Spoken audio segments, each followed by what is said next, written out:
Google says it has reduced fake Google Maps listings by 70% since 2015. So that is something. So what could be hurting you on the Google Maps? You need an office in the city you're targeting to rank well in Google Maps. That's first of all. Second, if you look over the past, did you or perhaps a company you work with spam Google with fake locations? That can hurt you. Do you have an inconsistent name, address, and phone number profile? So we'll get into that a little bit more. And did you spam your city and company name or categories?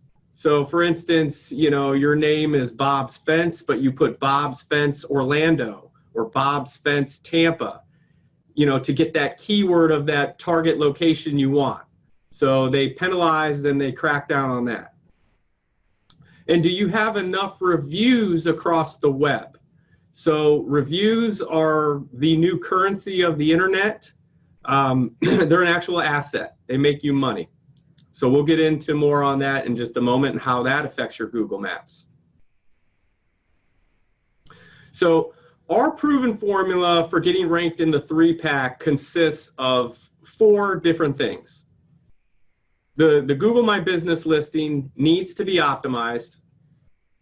The surrounding business listings and citations need to match everything that's going on with that Google My Business listing.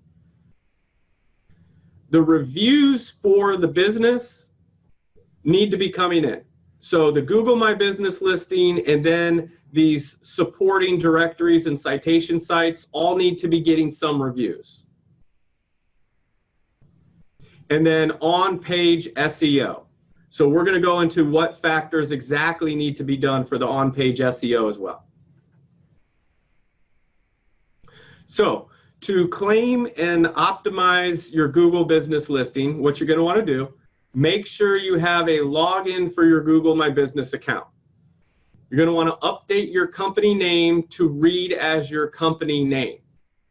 And don't use any keywords here. So the best practice is, and I know different states are going to vary on this, but if you are, you know, John Smith Fencing Incorporated, then the Google My Business listings should be John Smith Incorporated or John Smith Fencing Incorporated. The exact DB or the exact company name should be as the name for the Google My Maps because they're checking that. Add your website address. This will create an important inbound link. Oops, let me go back. Use a local number. Some companies use 800 numbers. That won't do the trick. So you're going to want to use a local number and use a local address. Now, what we mean by that is no PO box, no UPS store. If you don't have a physical address, home addresses work fine. But if you don't have a real physical address, such as a brick and mortar office or a home address, then you have no chance of ranking on the maps. They have done away with that. Upload photos, as many as possible. We've seen this really works, and you can even take it a step further by adding keywords to the image names and uploading them that way. But as many pictures as possible seem to help.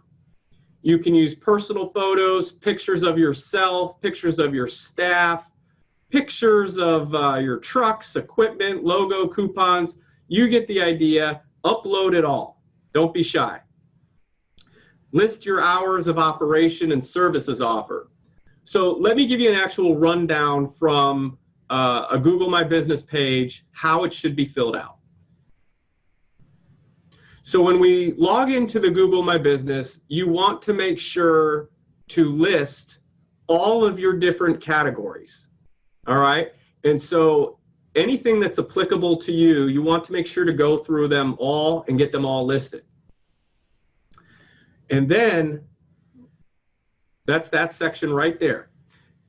After that, what you want to do is list your service areas. So a common question we get is, you know, how can I spread this thing around and get it going farther? It's in my own backyard, but I can't get it any farther than that. You can add your service areas. That will help spread you around. If you're running AdWords, which how we do it, we always recommend running it in tandem with optimization, search engine optimization, is you can include this into your AdWords account and then show up in the actual maps as a paid ad too.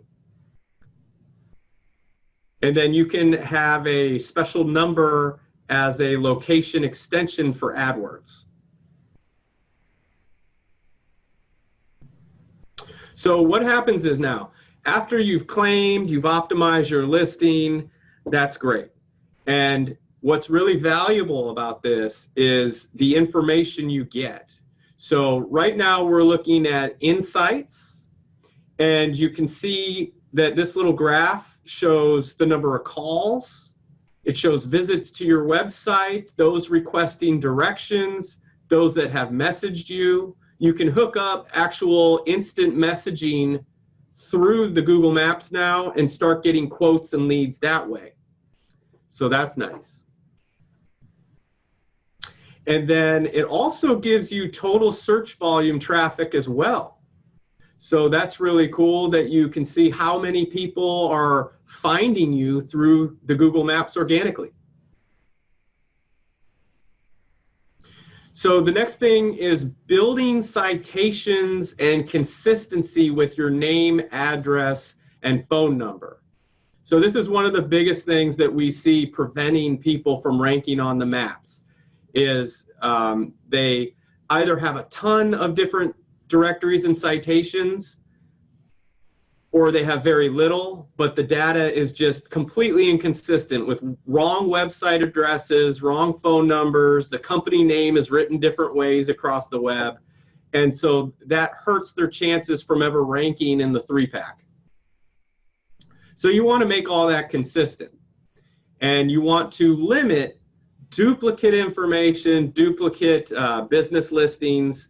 Like it's not uncommon, we'll find a company with 2 Google My Business listings for the same area, 2 Yelp pages, 2, you get the idea. You want to have 1 per channel.